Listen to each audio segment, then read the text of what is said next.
साल 2026 एक ऐसा साल जो शायद इतिहास की किताबों में लिखा जाए वर्ल्ड वॉर 3 के शुरुआत के लिए। इजराइल, ईरान और अमेरिका के बीच टेंशन अपने पीक पे है। कहीं ड्रोन अटैक्स हो रहे हैं तो कहीं पे साइबर वॉर, और दोनों तरफ से खुलेआम धमकियां दी जा रही हैं। अब सवाल यही आता है, क्या 2026 में हम वर्ल्ड वॉर 3 को विटनेस करने वाले हैं? आज हम समझेंगे कि इस वॉर की शुरुआत कहां से हुई थी और ये कैसे एंड अप हो सकती है। 2025 के एंड में ईरान में नेशन वाइड प्रोटेस्ट शुरू हुए थे वहां के इस्लामिक रेजीम के अगेंस्ट। हजारों में प्रोटेस्टर्स मारे गए थे, जिसके बाद अमेरिका ने वार्निंग दी कि अगर और सिविलियंस की मौत हुई तो अमेरिका डायरेक्टली या इनडायरेक्टली इंटरवीन करेगा, और वही हुआ। 2026 की शुरुआत में रिपोर्ट्स आई कि इजराइल ने ईरान के मिलिट्री और न्यूक्लियर साइट्स पर एयर स्ट्राइक्स किए, क्योंकि इजराइल और अमेरिका दोनों नहीं चाहते थे कि ईरान न्यूक्लियर वेपन्स को डेवलप करे, क्योंकि अगर ऐसा हुआ तो नियर फ्यूचर में मिडिल ईस्ट में एक न्यूक्लियर वॉर शुरू होने में जरा सा भी टाइम नहीं लगेगा। ईरान ने इन एयर स्ट्राइक्स के लिए तुरंत अमेरिका और इजराइल को जिम्मेदार ठहराया और कहा ये एयर स्ट्राइक्स एक जंग की घोषणा है। अमेरिका ने अपनी तरफ से सफाई दी कि भैया ये एयर स्ट्राइक सिर्फ एक डिफेंसिव एक्शन था। उसके बाद ईरान ने इस एक्शन पे रिटेलिएट करते हुए जवाब दिया और इराक, सीरिया, यूएई और सऊदी अरेबिया जैसी गल्फ कंट्रीज में सिचुएटेड अमेरिकन बेसिस पे मिसाइल से हमले किए। जिसके बाद अमेरिका और इजराइल ने मिलकर एयर स्ट्राइक्स किए, जिसमें ईरान के सुप्रीम लीडर अली खमेनी मारे गए। और इसी अटैक से ये छुपी हुई शैडो वॉर, जिसे सालों से हिजबुल्लाह, हमास और हूती रिबेल्स जैसे टेररिस्ट ऑर्गेनाइजेशन चलाए जा रहे थे, अब खुलेआम एक फुल फ्लेजेड वॉर में कन्वर्ट हो गई है। और अगर ये वॉर आगे चल के और एस्केलेट हुई तो ये वॉर सिर्फ मिडिल ईस्ट तक सीमित नहीं रहेगी। रशिया, जो खुद यूक्रेन से वॉर में एंगेज्ड है, ईरान का पुराना दोस्त और मिलिट्री पार्टनर है, इसी की वजह से रशिया ईरान का एक स्ट्रॉन्ग एलाय बन के सामने आता है। चाइना भी ईरान के तेल पे डिपेंडेंट है और चाइना अमेरिका के इंटरफेरेंस के भी खिलाफ है, तो चाइना के साथ साथ रशिया भी इन्वॉल्व होगा। और फिर अगर अमेरिका ने ईरान पे मिलिट्री अटैक्स किए तो चाइना और रशिया दोनों ईरान का साथ दे सकते हैं,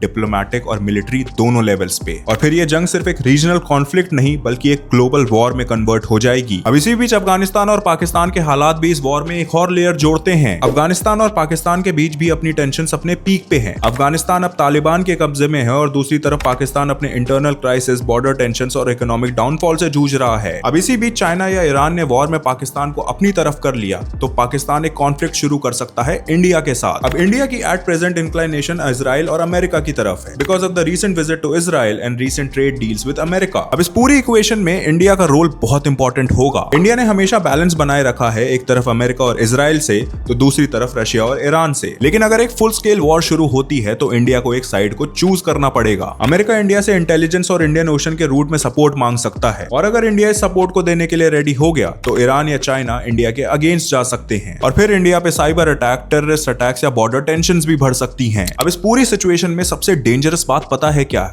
इस वॉर में इन्वॉल्व होने वाले कई कंट्रीज के पास न्यूक्लियर वेपन्स हैं। अमेरिका, रशिया, चाइना, पाकिस्तान और इजराइल सभी के पास न्यूक्लियर पावर है, और अगर किसी देश को लगे कि वो हार रहा है तो एज अ लास्ट रिजॉर्ट वो टैक्टिकल न्यूक्लियर वेपन यूज करने से हिचकिचाएगा नहीं, और सिर्फ एक न्यूक्लियर अटैक ही काफी है एक चेन रिएक्शन शुरू करने के लिए, जो कि अल्टीमेटली इस पोटेंशियल वर्ल्ड वॉर 3 को एक न्यूक्लियर वॉर में कन्वर्ट कर देगा, जिससे चीजों को वापस ठीक करना नेक्स्ट टू इम्पॉसिबल हो जाएगा। अब ये तो कॉमन सेंस की बात है भैया, जब भी दुनिया के किसी कोने में वॉर होती है तो वो पूरी दुनिया की इकोनॉमी को इफेक्ट करती है। यहाँ तो हम वर्ल्ड वॉर 3 की बात कर रहे हैं। मिडिल ईस्ट में वॉर शुरू होने से सीधा असर पूरी दुनिया की इकोनॉमी पर पड़ेगा। ऑयल के दाम आसमान छू लेंगे, सप्लाई चेन्स टूट जाएंगी और इन्फ्लेशन सब देशों में फैल जाएगा। टेक्नोलॉजी, एनर्जी और फूड एक्सपोर्ट सब पर असर पड़ेगा, खास करके इंडिया और पाकिस्तान जैसी डेवलपिंग कंट्रीज पे। और इसी इकोनॉमिक क्राइसिस को अवॉइड करने के लिए दुनिया भर के लीडर्स डिप्लोमेटिक सोल्यूशंस निकालने की बात कर रहे हैं, क्योंकि हर नया अटैक, हर धमकी, हर एस्केलेशन हमें वर्ल्ड वॉर 3 के और करीब लेकर जा रही है। अब पहले भी दुनिया ने 2 वर्ल्ड वॉर्स देखे हैं। दोनों वर्ल्ड वॉर्स ऐसे ही रीजनल लेवल पे शुरू हुए थे और पूरी दुनिया को बर्बाद कर गए और करोड़ों लोगों की मौत की वजह बने। अब सवाल यही आता है, क्या हमने इन वर्ल्ड वॉर से कुछ सीखा है? क्या हमने हिस्ट्री से कुछ सीखा है, या वही गलती हम तीसरी बार दोहराने वाले हैं? जबकि ऐसे वॉर्स का क्या लॉन्ग टर्म आउटकम होता है ये हमें ऑलरेडी पास में 2 बड़े इवेंट से पता ही है। आपको क्या लगता है, क्या 2026 सच में वर्ल्ड वॉर 3 की शुरुआत बनेगा? क्या ये वर्ल्ड वॉर 3 एक न्यूक्लियर वॉर बनेगी? और क्या ये वॉर इंसानों के लिए आखिरी वॉर साबित हो सकती है जो कि पूरे ह्यूमन सिविलाइजेशन को एक्सटिंक्ट कर दे? कमेंट्स में अपने ओपिनियंस बताओ। बाकी वीडियो पसंद आई होगी तो इस चैनल को सब्सक्राइब करके इस वीडियो को शेयर जरूर करना।